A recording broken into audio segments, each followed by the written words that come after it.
Ainda é início de ano e eu tenho certeza que tu deve ter planejado começar um monte de coisas novas, né? E hoje eu quero te convencer a iniciar mais uma. Eu vou te contar porque iniciar um sketchbook pode ser uma das coisas mais transformadoras do teu ano. E isso não é só sobre desenhar. Talvez a primeira coisa que venha na tua cabeça ao me ouvir falando de sketchbook é mas eu nem sei desenhar, ou talvez eu nem use sketchbook no meu dia a dia. E tá tudo bem, sério. Eu sei que tem bastante gente aqui que me acompanha, que é da área da publicidade, mas que não necessariamente tem contato com ilustração, desenho e tal, mas vocês precisam ouvir o que eu tenho a dizer. Eu uso o sketchbook faz mais ou menos uns 7 anos por aí, e ele me ajudou muito a ter uma percepção mais leve sobre a forma com que eu crio e sobre como meu desenvolvimento é super pessoal. Além disso, é uma ferramenta criativa muito útil e muito valiosa para quem tem um problema de procrastinação assim como eu. De simples sketches a anotações aleatórias, com pinturas cheias de detalhes e colagens com estéticas que nem me representam mais, é mais ou menos assim que eu posso definir a minha trajetória com todos os sketchbooks que eu já tive. Apesar de não serem tantos quanto eu gostaria, cada um define um exato momento da minha vida.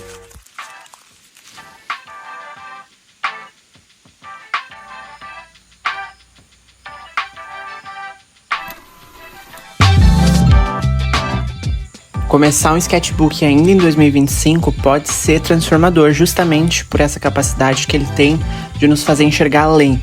Cada página criada acaba sendo um aprendizado, seja de uma técnica que a gente está experimentando, de um pensamento que estamos colocando para fora, ou de qualquer registro que decidimos colocar nele. E sabia que o sketchbook tem raízes que se estendem por séculos de história?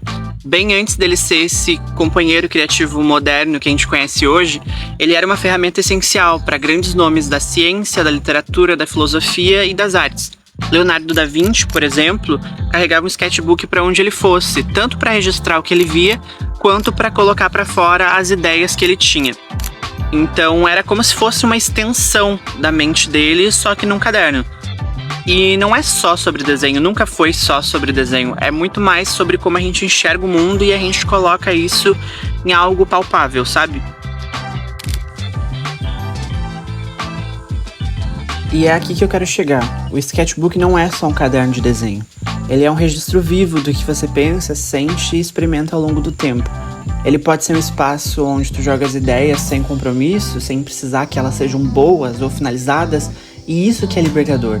Porque no final das contas, o grande inimigo da criatividade não é a falta de talento, mas sim o medo de errar, o que muitas vezes se transforma em procrastinação.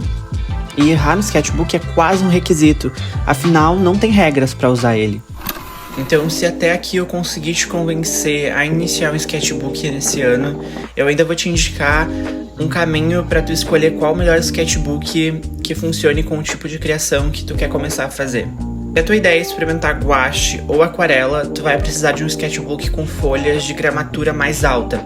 Para quem não entende nada sobre papel, cada papel tem um tipo de gramatura, que é basicamente a espessura e o acabamento dele, e quanto menor a gramatura, mais fino ele vai ser, e quanto mais grosso, maior vai ser essa gramatura.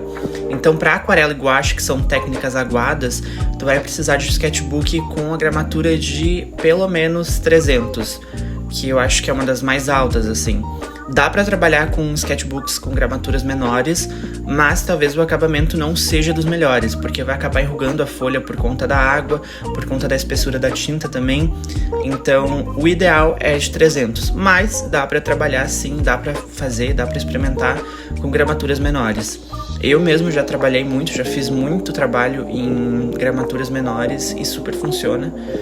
Mas vai depender mesmo do acabamento que tu quer fazer. E como é um sketchbook, talvez não valha a pena investir num de 300, porque eles costumam ser bem caros e tem um monte de especificações sobre papel, de algodão e não sei o que. Então vale mesmo a pena testar os mais baratos e mais iniciais, assim, pra experimentar e ver se tu curte ou não. Já para marcadores, que é uma coisa que eu não tenho tanta especialidade assim, eu já testei algumas vezes e eles também precisam de uma gramatura um pouco maior, porque a maioria dos marcadores são à base de álcool ou de água, mas a maioria é de álcool, eu acho.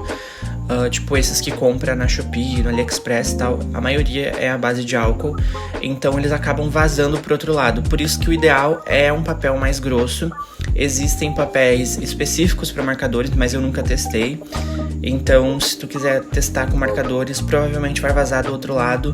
Mas, de novo, como é um sketchbook, é para prática, para teste, talvez não tenha problema. Dá para fazer uma colagem do outro lado do papel, dá para explorar algumas coisas com essa mídia. Mas se o objetivo é praticar com materiais mais simples, que tu talvez já tenha em casa, como lápis de cor, caneta esferográfica, grafite, ou até mesmo tentar como colagem, fazendo um bullet journal, alguma coisa do tipo, sketchbooks mais simples que tu encontra em qualquer lugar, com gramatura bem baixinha, já podem suprir essa necessidade. É o caso desse sketchbook aqui, que eu ganhei de presente, e ele tem a folha bem fininha. Então assim, super funciona. Eu tô usando ele só pra caneta, porque ele não vai suportar aquarela e guache, por exemplo, mas ainda assim dá pra criar algo bem legal. É o mesmo caso desse aqui, que eu comprei muito tempo atrás, eu acho que eu comprei na Americanas. Então esse daqui tu encontra em qualquer lugar mesmo, em livrarias, em, sei lá, lojinhas, tipo essas de departamento, assim, que nem a Americanas, sempre vai ter esse tipo de coisa pra comprar. E eu usei esse aqui por muito tempo, pra anotações e tal, mas eu também fazia um monte de colagem nele, ó. Então ele super consegue suprir isso, assim. Realmente, coisas mais molhadas, como o marcador, ó, aqui foi marcador, então ele acabou vazando. Não dá pra usar, mas pra esse tipo de técnica mais simples vai funcionar super bem. Não precisa investir uma grana se tu não tem certeza do que quer fazer, porque sketchbooks podem sim ser caros, mas existem opções baratas também, vale muito de pesquisar e entender o que tu quer fazer. Eu acho que isso é uma etapa bastante importante. Se tu quer descobrir o que tu gosta, começa pelo mais baratinho e vai experimentando, vai procurando por opções, vai pegando indicações. Aqui no YouTube tem um monte de gente falando sobre isso também, então vale a pena dar uma pesquisada antes de sair comprando coisas que talvez nem vão ser tão úteis pra ti, porque talvez tu nem goste de fazer isso, né? Enfim, é isso aí, gente. Esse é o sinal pra te começar o teu sketchbook. Se joga, rabisca, escreve, pinta, cola, só começa, porque a única regra do sketchbook é que ele tem que ser seu. E eu tenho certeza que vai valer muito a pena. Até o próximo vídeo.